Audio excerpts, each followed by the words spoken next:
हनुमान जी में इतनी शक्तियां हैं कि इनका नाम मात्र ले लेने से भूत प्रेत जैसी बाधाएं दूर हो जाती हैं। यहाँ तक कि हनुमान चालीसा की चौपाई में भी लिखा गया है कि भूत प्रेत निकट नहीं आवे, महावीर जब नाम सुनावे। अर्थात हनुमान जी के नाम मात्र से भूतों की छुट्टी हो जाया करती है। लेकिन तब क्या हो जब हनुमान जी के मंदिर में ही आपको भूतों के पीछे पड़ जाने का डर हो? जी हाँ दोस्तों, बिल्कुल ठीक सुना आपने। आज के वीडियो में मैं आपको हनुमान जी के एक ऐसे अद्भुत मंदिर के बारे में बताऊंगी जहां आप खुद को चारों तरफ से भूतों से घिरा हुआ महसूस करेंगे। साथ ही जानेंगे कुछ और ऐसे ही मंदिरों के बारे में जहां देवताओं के साथ साथ काली शक्तियों का भी।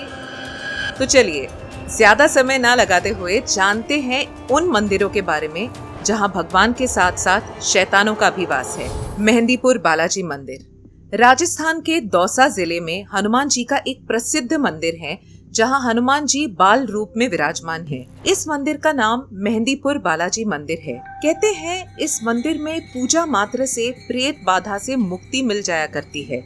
मंदिर में बालाजी के अलावा प्रेतराज सरकार और भैरव जी भी विराजमान हैं। कहते हैं ये तीनों देवता प्रेत बाधाओं से मुक्ति दिलाने का काम करते हैं। इस मंदिर में एक ऐसी अद्भुत शक्ति है जो कि काली शक्तियों और बुरी आत्माओं को आपके अंदर से खींचकर बाहर ले आती है। एक तरफ जहां मंदिरों में जाने पर घंटों, मंत्रों और शंखनाद की आवाजें आती हैं जो कि मन तथा आत्मा को शांति और सुकून पहुंचाती है, वहीं इस मंदिर में ऐसा कुछ है जहां चारों तरफ प्रेत बाधा से पीड़ित लोगों के चीखने और रोने की आवाजें आती है जो कि किसी भी नॉर्मल इंसान को डराने के लिए काफी है।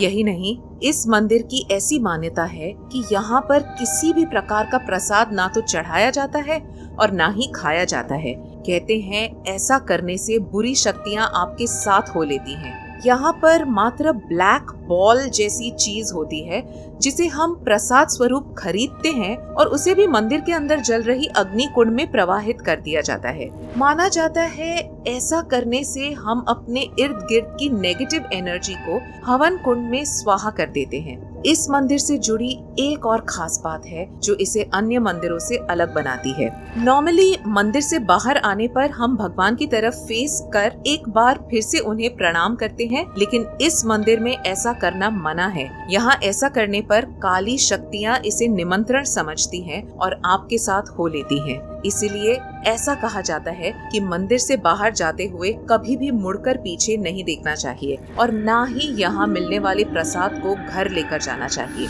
देवी जी महाराज मंदिर हॉन्टेड मंदिरों की सूची में दूसरा नंबर आता है देवी जी महाराज मंदिर का। जैसा कि हमने जाना, मेहंदीपुर बालाजी मंदिर में एक्सोर्सिज्म की क्रिया अर्थात प्रेत बाधा से मुक्ति की क्रिया की जाती है। ठीक उसी प्रकार मध्य प्रदेश के भोपाल शहर से लगभग 300 किलोमीटर दूर देवी जी महाराज मंदिर है जहां पर भी प्रेत बाधा मुक्ति का काम किया जाता है। यहाँ एक वार्षिक उत्सव मनाया जाता है जो कि पूरे 1 महीने तक चलता है, जिसे भूत मेला कहते हैं। इस मंदिर की ऐसी मान्यता है कि यहाँ पर आए हुए पीड़ित की पीड़ा गुरुदेव हर लेते हैं। बालाजी मंदिर की तरह ही यहाँ भी आने वाले हर प्रेत बाधित व्यक्ति की बाधा यहाँ आते ही दूर हो जाती है। इस मंदिर के बारे में एक प्रचलित कथा है। कहते हैं कई वर्षों पहले यहाँ एक गुरुजी हुआ करते थे जिनके अंदर अद्भुत शक्तियाँ थी। वे रेत को शक्कर और मिट्टी को गुड़ में बदल दिया करते थे। कहते हैं एक बार इस जगह पर सूखा पड़ा,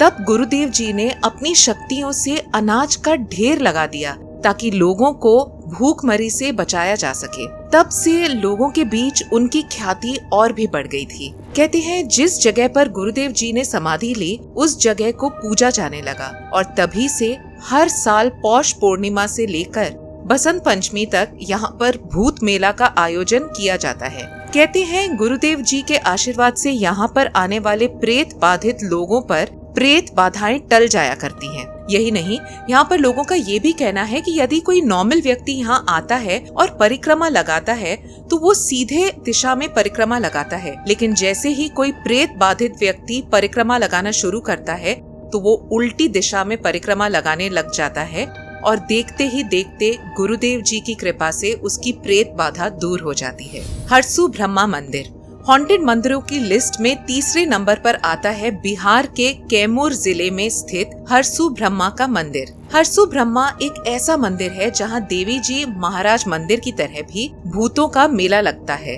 ये मेला यहाँ पर तकरीबन 600 साल से लगता आ रहा है। मान्यता है कि यदि कोई प्रेत बाधा या बुरी आत्मा से ग्रसित है तो यहाँ आने के बाद ठीक हो जाता है, उसे बुरी आत्मा से मुक्ति मिल जाती है। कहा जाता है इस धाम पर हर साल हजारों की संख्या में श्रद्धालु आते हैं और अपने शरीर से बुरी आत्मा को भगाकर बाबा का नाम लेते हुए यहाँ से ठीक होकर जाते हैं। यहाँ के पुजारियों की माने तो यहाँ 650 सालों से भूतों का मेला लगता आ रहा है, जिसमें मंदिर परिसर में पूजा पाठ और तंत्र मंत्र के अलावा भूतों को भगाने के लिए विशेष पूजा का आयोजन किया जाता है। बताया जाता है कि इस मंदिर के लिए बकायदा एक ट्रस्ट का निर्माण हुआ है। ट्रस्ट के सचिव के अनुसार 1428 ईस्वी के दौरान यहाँ राजा शालिवाहन का राज था। हरसू पांडे राजा शालिवाहन के मंत्री और राज पुरोहित थे। राजा शालिवाहन को पुत्र की प्राप्ति नहीं हो रही थी। उसके बाद हरसू जी ने उन्हें कई तरह के सुझाव दिए, यहाँ तक कि उन्हें दूसरी शादी करने की सलाह भी दी। राजा की पहली पत्नी राजस्थान की थी। इसके बाद राजा ने छत्तीसगढ़ की एक राजकुमारी से शादी की, जिनसे उन्हें पुत्र की प्राप्ति हुई। उसके बाद से ही इस मंदिर में पुत्र की प्राप्ति के साथ भूतों से छुटकारा पाने के लिए पूजा होने लगी, जिसके बाद से भारी संख्या में लोग यहाँ आने लगे। किराडू मंदिर हॉन्टेड और श्रापित मंदिरों की लिस्ट में चौथा नंबर आता है राजस्थान के किराडू टेम्पल का।